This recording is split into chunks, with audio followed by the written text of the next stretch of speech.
Hello hunters! With Monster Hunter Wilds right around the corner, I'm certain a lot of you hunters are re-exploring or jumping in fresh to previous Monster Hunter titles. Hi, I'm Ajax, and today we're diving into Monster Hunter World with essential tips designed specifically for you, the busy gamers, if you find yourself strapped for time but eager to experience everything this epic game has to offer. Stick around. I'll guide you through how to minimize the grind and maximize the fun. For those of you who watch to the end, I'm including 3 common pitfalls plaguing hunters in 2024. Now sit back and enjoy, hunters.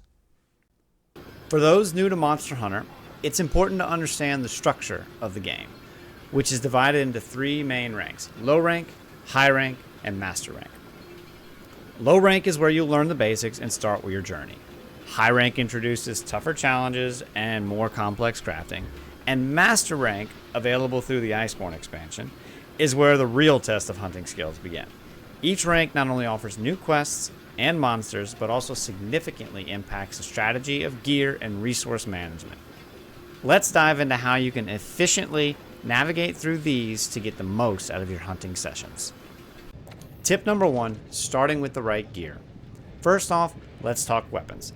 As a beginner, I highly recommend you start with a melee weapon. Why, you ask? It's less resource intensive and cheaper to maintain compared to ranged options. This means you can focus more on mastering your hunts rather than grinding for ammo or special materials. Tip number 2, the scavenger's rule. While exploring the world maps, make it a habit to pick up everything you see. From herbs to orbs, these resources are vital for crafting and upgrades. It's a simple step that saves you a ton of time from specific resource hunting later in the game. And remember, hunters, if your item pouch ever gets full, just head back to camp, run into the tent, go to your manage items list, and then just reset your item loadout, and that will deposit everything that you've collected thus far. Tip number 3, know your enemy, the Hunter's Guidebook. Before you start grinding for any monster parts, consult the Hunter's Guidebook. It provides crucial information on monsters' weaknesses and what materials they drop. This ensures you're always hunting the right monster for the parts you need and minimizes the wasted time. Hey hunters, if this video is valuable to you, please take a second to drop a like and a comment. It really helps the channel and helps keep me doing what I love to do, which is bring you the best gaming experience possible. So thank you, and let's continue with it. Tip number 4, choosing your weapon upgrades. In the early game, particularly in low and high rank, focus your weapon upgrades on either raw attack or status effects. This strategic decision will help you optimize your build for effective hunting without unnecessary grinding. A good rule of thumb is that you have a slow-paced weapon, such as a greatsword or a hammer. Focus on building raw attack, whereas if you use a fast-paced weapon, such as dual blades or insect glaive, focus your builds around status effects, as the rapid strikes will create faster status buildup on the monsters themselves. Tip number 5 is about crafting armor efficiently. With every rank, low rank, high rank, and master rank, your armor resets. So to minimize the grind, we want to definitely minimize the amount of armor we're collecting at the lower ranks. So my best advice in this case is, because there are so many armor options, is to chase the armor that helps for survivability. So searching for armor that has skills like health boost, divine blessing, defense up, those are going to be skills that while you're learning, make the most out of your hunting experience. Tip number 6, efficient loadouts. Develop a resource-friendly loadout. I will cycle through my base hunt loadout for you so you can see what I bring early on in the game. Bonus tip, remember to leverage the free resources you receive at camp for every hunt. This habit ensures you're always prepared without extra preparation time. Loadouts are an entire subject in itself, so to help, I will make a video and link it here once I'm done.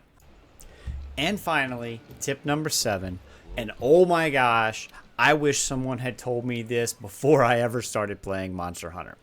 It's honey in your farm. Early on, prioritize farming for honey until you unlock all 3 slots in your farm. Honey is crucial for crafting top tier consumables like mega potions and catalysts, which are essential for longer hunts and late game hunts. With that wraps up my top 7 tips for new hunters to help maximize their efficiency within Monster Hunter World. Now, as I promised, on to the most common pitfalls I see with new hunters in 2024. Pitfall number 1.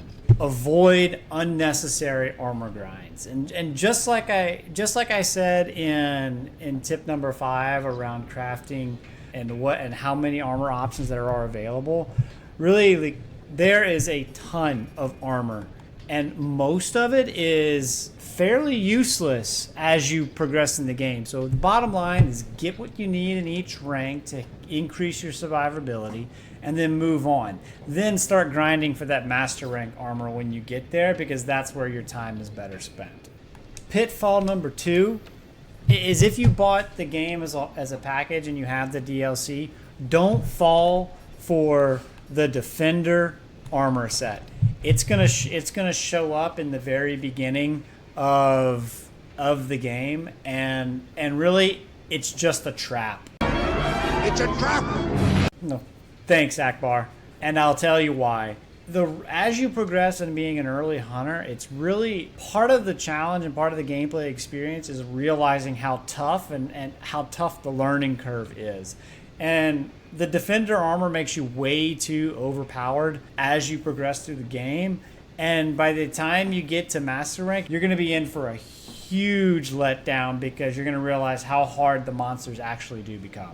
And finally, pitfall number 3 that I find hunters get caught up on, or you can be a real time suck, is going on expeditions. Yes, a few of the missions are going to require you to go on an expedition for challenges and stuff, but the majority of the gameplay can be accomplished throughout quests and the optional quests, and that's really where you can gain all your resources and stuff, because you have a lot of time to hunt each monster. So going on expeditions can just create an entire time suck of resource gathering, as well as hunting monster after monster after monster, and sometimes monsters just time out in them. So I would avoid going on expeditions as much as possible if you're looking to have the most efficient experience. Thanks for watching. Let me know what you think in the comments below, and stay tuned for more helpful videos. I know. That's a good boy. Look at him. Hey.